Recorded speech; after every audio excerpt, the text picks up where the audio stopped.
Hello friend, இப்போ நம்ம வெண்டைக்காய் குழம்பு வைக்க போகிறோம். அதையே இன்னைக்கு நம்ம பார்ப்போம். நம்ம சேனலை சப்ஸ்கிரைப் பண்ணாதீங்களா, சப்ஸ்கிரைப் பண்ணிக்கோங்க. வாங்க வீடியோவில் போகலாம். அடுப்பு நல்லா காஞ்சிருச்சு. மண்பானையை அடுப்பில் வச்சுருக்கிறேன். வெண்டைக்காய் புளி குழம்புக்கு நான் கடலைப்பருப்பு ஒரு ஸ்பூனு, உளுந்து ஒரு ஸ்பூனு, துவரம் பயிறு ஒரு 1/4 ஸ்பூனு, வேர்க்கடலை ஒரு 3 ஸ்பூன் வேர்க்கடலை எடுத்துக்கிறேன். அதெல்லாம் சேர்த்து நம்ம எல்லாத்தையுமே சேர்த்து கொஞ்சம் வறுத்துடலாம். அதோட சேர்த்து நான் வரமல்லி வச்சுருக்கிறேன். வரமல்லி ஒரு ஸ்பூன் பெரிய ஸ்பூனில் வச்சுக்கிறேன். அதையும் சேர்த்து இதில் நல்லா வறுத்தரலாம். வெந்தயம், சீரகம், மிளகு எல்லாமே சேர்த்து வறுத்தரலாம். அதோட மஞ்சத்தூளும் சேர்த்து வறுத்தரலாம். வரமிளகாய் எடுத்துருக்கிறேன். அந்த 7 வரமிளகாய் இதோட சேர்த்து நம்ம நல்லா வறுத்தரலாம். இதுக்கு எண்ணெய் போடக்கூடாது. சும்மா வரமல்லி, வரமிளகா, கடலைப்பருப்பு எல்லாத்தையும் சேர்த்து இப்படி வறுத்தரலாம். அதுக்குள்ளே அது வறுபடுறதுக்குள்ளாவே நான் நெல்லிக்காய் சோடு புளி எடுத்து வச்சுருக்கிறேன். 2 நெல்லிக்காய் சைஸு புளி எடுத்து வச்சுருக்கிறேன். அதோட நான் இந்த அரிசி களைஞ்ச தண்ணியில் இதில் ஊற வச்சுக்கலாம். பச்சை தண்ணி ஊற்றாத நம்ம இந்த அரிசி களைஞ்ச தண்ணியிலேயே தான் நம்ம வெண்டைக்காய் புளி குழம்பு நம்ம இப்போ வைக்க போகிறோம். இப்போ நல்லா வறுபட்டுருச்சு. பாத்திரத்துக்கு நம்ம மாற்றிக்கலாம்.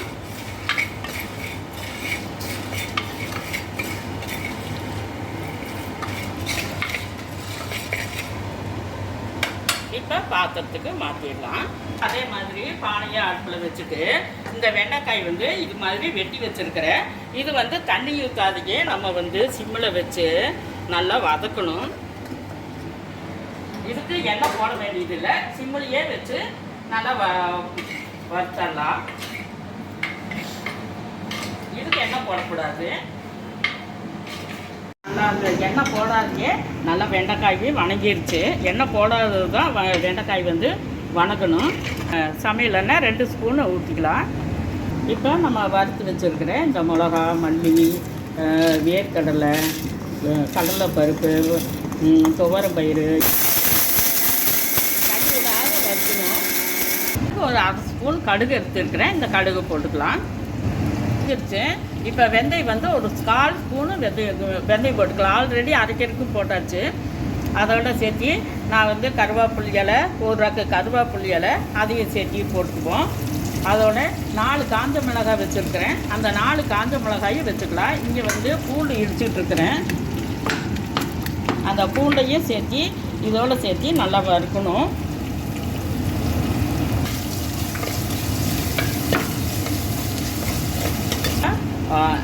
இது வடகை வச்சுருக்கிறேன். இந்த வடகை இந்த புளிக்குழம்புக்கு வடகை வேணும். இந்த வடகை எப்படி செய்கிறது அப்படின்னு சொல்லி நான் இன்னொரு தடவை வீடியோவில் காமிக்கிறேன். இப்போ சின்ன வெங்காயம் 1/4 கிலோ சின்ன வெங்காயம் எடுத்து வச்சுருக்கிறேன். அது பொடியாக நறுக்கி வச்சுருக்கிறேன். அதை சேர்த்து நம்ம இதில் போட்டுக்கலாம். இப்போ வெங்காயம் வதங்கிடுச்சு. இப்போ வெண்டைக்காயை நான் எண்ணெய் ஊற்றாத வெண்டைக்காய் வச்சுக்கிறேன். அதையும் சேர்த்து இதில் போட்டு நான் கொஞ்சம் எல்லாத்தையும் சேர்த்து கலக்கிடலாம். வெங்காயம் மிக்சியில் அரைச்சி வச்சுருக்கேன். இந்த மசாலாவை அப்படியே தண்ணி ஊற்றாத அரைச்சி வச்சுருக்குறோம். அதையும் சேர்ந்து நம்ம இதை போட்டுக்கலாம். உப்பு நான் 1 ஸ்பூன் உப்பு போட்டிருக்கிறேன். அதையும் சேர்த்து போட்டுட்டு நல்லா கலக்கி விடலாம். ஆல்ரெடி எல்லாமே வதங்கி தான் இருக்குது. 3 தக்காளி பழம் சின்னதாக நறுக்கி வச்சுருக்கிறேன். இதையும் சேர்த்து இதில் போட்டுக்கலாம்.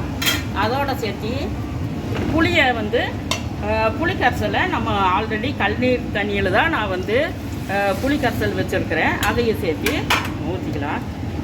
இப்போ நல்லா கொதிச்சிடுச்சு. இப்போ எப்படி இருக்குது டேஸ்ட்டு அப்படின்னு சொல்லி பார்க்கலாம். இப்போ மல்லித்தலையை போட்டு நம்ம இறக்க போகிறோம். எப்படி இருக்குது அப்படின்னு சொல்லி இப்போ நம்ம காட்ட போகிறேன்.